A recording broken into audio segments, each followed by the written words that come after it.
I'm Jeannie Barsom, and I'm the Senior Vice President at Merchandise Operations at Michaels, but I'm also the founder and CEO of Gifting Brands.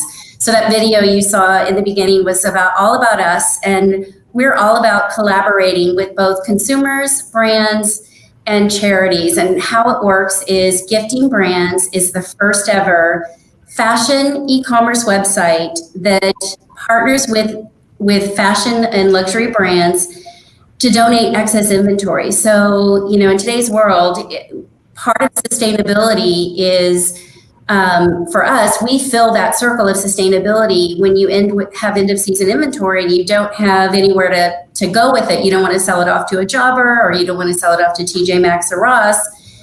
Instead of putting it in landfills, which has been a practice that people are now, thank goodness, walking away from, you can donate it to Gifting Brands. And Gifting Brands then gives you a tax write-off because we are a 501c3. And we actually put it on our website for sale, and it has your brand, you have your own brand page, and 100% of the proceeds go back to charity. And so we're really excited. We're working with charities like A Better Chance, who Theo is on the stage with us today, who he'll tell you about himself. He's part of A Better Chance. We're working with Charity Water. We're working with really charities that support women, children, and families. So we're really excited that we're a sustainable company, but we're also a nonprofit, and we give everything back to charities. And we're now it's a new way to collaborate with brands. We call it inventory philanthropy. So you don't have to give money. You can give excess inventory, get a tax write-off, and make a difference. So we're really thrilled to be here. Jeannie, what does that mean to you? For us, collaboration can happen in many different ways. And I'll use an example. Before I joined Michaels a couple months ago, right when the pandemic broke, we were just getting ready to launch Gifting Brands. And one of my board members called me and said, "Hey, I know you have a lot of industry connections in retail. I'm working on a project to help get masks made because UT Southwestern Hospitals here in Dallas was, obviously everyone back then was worried about having enough masks. And so I made some phone calls. I called a friend at Michaels, and Michaels ended up donating $1 million worth of fabric that we were then able to pass that along through Gifting Brands, our nonprofit. And they were able to get over 200,000 masks made. And they were really trying to help the healthcare workers because they wanted double protection. So, collaboration can come in many different ways. And Jeannie, you launched Gifting Brands during the pandemic. So talk to me about that. So we were waiting to launch until we had this event, because our whole purpose of doing this event is to let brands know. So this is the first time we're really out speaking to brands to let them know about inventory philanthropy, and that we are a solution for them that is not only sustainable, but it also elevates the brand image, because we can tell this story about how they're giving back and tie back to charities like Theo's with A Better Chance. So we launched 2 charities, A Better Chance, Theo's charity, as well as the Family Place. We made the decision in April to launch early. We only had a few brands online, but we said, you know what, let's do something. Let's not wait till it's perfect until the fall when we were going to launch after we had more brands online. We said, let's just do it, and we'll use it as a testing environment. It's been great. People have responded, and now we're excited to launch and tell everyone who we are, and come collaborate with us and help us make a difference. And, especially to be able to raise money for grants for a better chance. Theo? Yeah, if I may, and maybe Jeannie talked about this while I was struggling with my technology, but the Family Place is a wonderful organization that provides shelter for women who are at risk. And I was speaking to one of our coworkers, Jeannie, who, as you know, is also involved in domestic violence. And one of the other issues that's been laid bare during COVID is this idea that they had a 22% spike in the number of women who are captured at home and who are subjected to domestic violence. So there's all of these things that are going on that we now have an opportunity. You talked about in innovation, Jackie. We have an opportunity to change the things. All of these things have existed before COVID.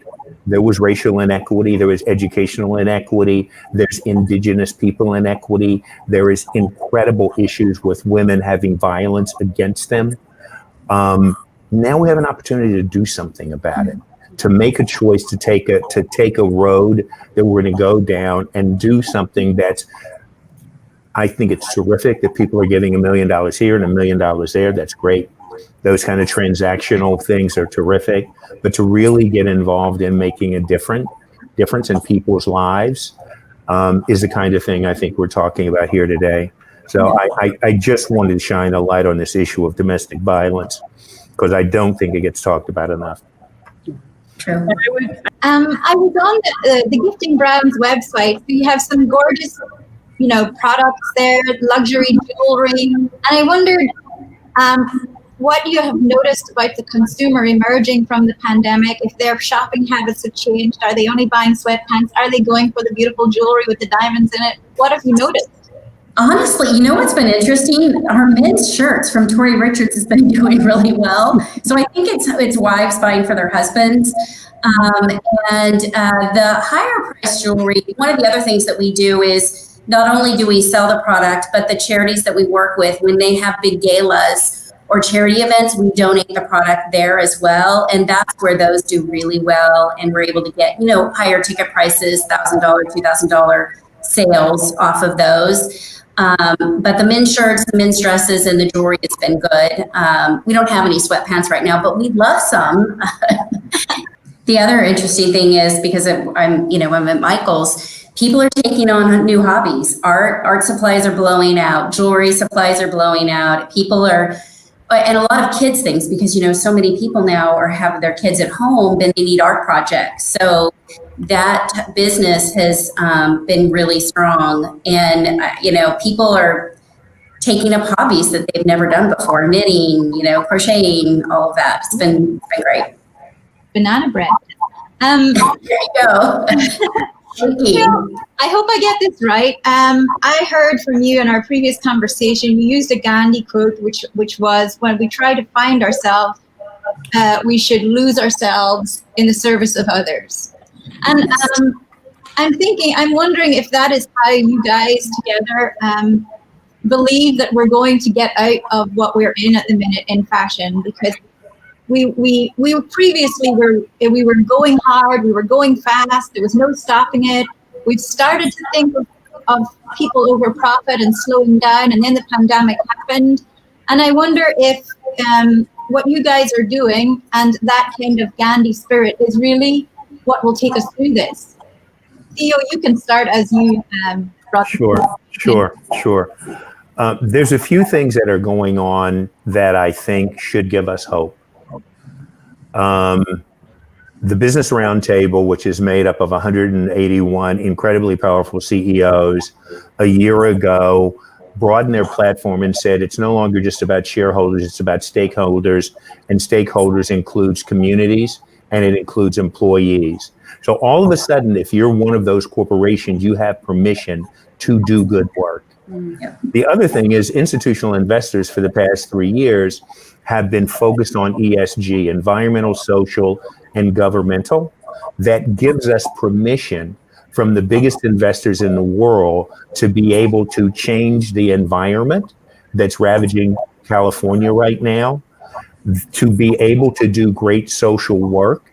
And then I think the other thing that for me gives me enormous hope about this, for me, Helen and I talked about things that are personal in the way that we give back. So for a better chance, it's really closing the circle. They got me started. They gave me a lift. So I owe it to people to create 500 opportunities every year for young people to be able to get the same chance that I had. But the thing that is most encouraging right now, different than the civil rights issues in the 60s, is the color of the people who are walking, the ages of the people who are walking, the people who are pissed off.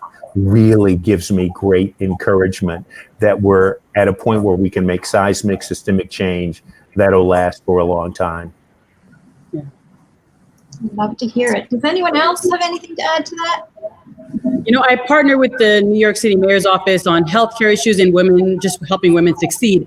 And the more I give myself to that, the more I see there are so many hopeful entrepreneurs and business people and healthcare workers who are actually really positive about the future. You're right. You see, it's all doom and gloom, but inside everyone's hopeful, supportive, and sometimes it gets us out of our bubble or that media channel that we're so used to hearing. But when you're with the people on the ground, there's so much hope. And I think we're going to get out of it stronger and better.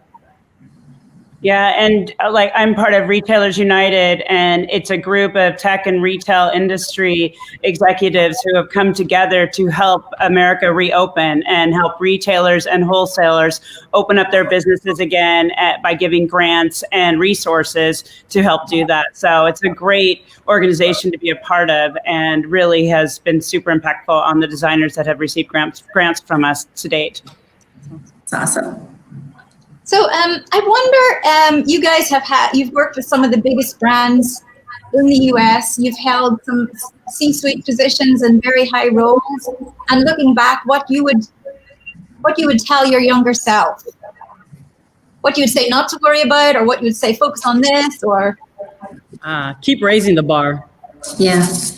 Yeah. It's a risk. Yeah. What you would tell your younger self? I would say take a risk, make a difference, and give back. I think I spent way too much time in my early career trying to work my way up in the different companies I was at, and I didn't have time to volunteer and give back. And I wish I would have done more of that then. It's so fulfilling. It really makes a difference. And don't forget to spend time with your family. Just briefly, Jordana will probably be along soon, but how do you guys choose the charities that you work with? Like, Jeannie, how did you choose the charity? We are really focused on women, children, and families. And I first chose charities that I have been involved with. So I'm on the board of the and I chose A Better Chance because I know what great work they do through Theo. And then I've also researched other charities like Charity Water will be launching next month. They're doing an amazing job of creating wells all over the world for third world countries. And so we really want to work with charities that are making a big impact because we want them, when people buy our products and our donated products, we want it we want it to make a difference. So we want to know that we're working with nonprofits where a large percentage, typically it's about 85 to 90% of their income goes straight to their mission. And at Charity Water, 100% goes back because they have philanthropists that come in and pay for all their headcount or their overhead, and 100% goes back. So that's why I chose them.